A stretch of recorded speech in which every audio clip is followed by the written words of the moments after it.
Piers Morgan and Lord Alan Sugar's attitudes to one another over recent years have ranged from friendly rivalry and banter to full-on war, with Piers even being compared to Hitler on one occasion. When the two were snapped on holiday together earlier in the year, after Piers had said he would never forgive his frenemy, it seemed as though the pair really had let sleeping dogs lie, but Alan reignited the argument when he called out Piers for publishing old news about the PM. Yesterday, Piers had tweeted, "Breaking, Boris Johnson pulls out of Conservative Party's leadership race, paving the way for Rishi Sunak to become Britain's next Prime Minister." Great news. Yet Alan leapt into the thread to taunt caustically, "Wow, ace reporter Morgan, this is old news, wake up. Did you hear the Titanic sank at Piers Morgan?" Piers fired back, "I tweeted that 14 hours ago. You off your meds again?" Some of Piers' 7.9 million followers then jumped in with their own comedic responses, with one, David, writing, "The Titanic hasn't sank 'cause Morgan hasn't reported about it." However, at the exiled Robin chimed in, "Come back when you work out how Twitter timelines work, my lord." Alex Miller 91 then joked, "Love a jab at Morgan as much as the next man, shugs, but prove." He tweeted this 14 hours ago.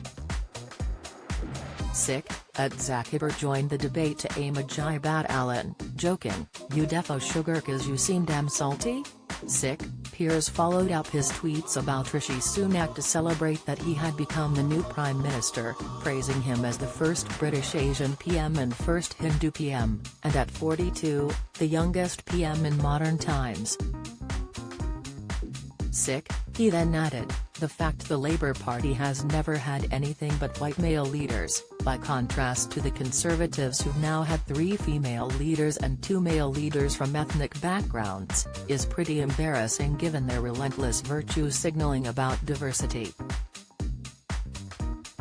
Meanwhile, over on his own Twitter account, Alan was capitalizing on his The Apprentice reputation by flogging desktop Alan Sugar figurines which would waggle their arms at unsuspecting recipients with his famous firing finger.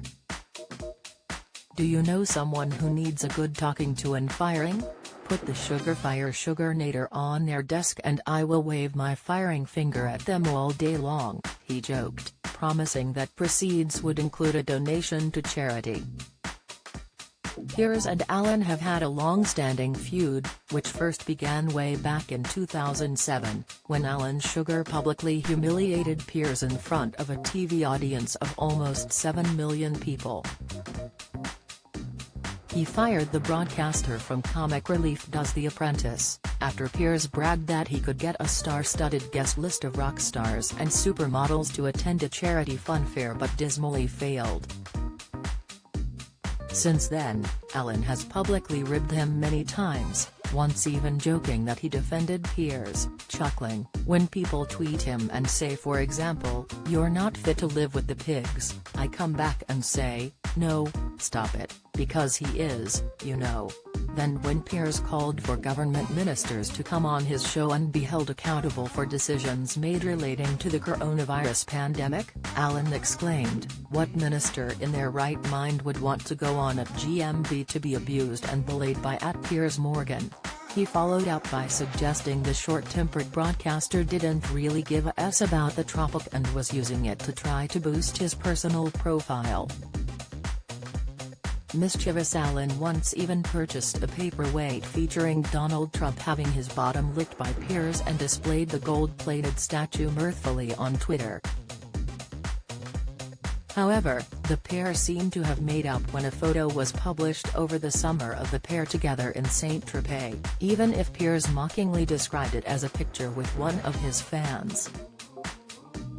He is yet to comment on the interview Piers published with rapper Kanye West last week, when Piers praised his apology for anti-Semitic comments, just minutes after he had insisted he was absolutely not sorry. Kanye also caused offense during the interview by falsely suggesting that George Floyd's death was caused by an overdose, and not by the policemen who kneed him in the neck, only to seemingly backtrack later and suggest it was a premeditated death.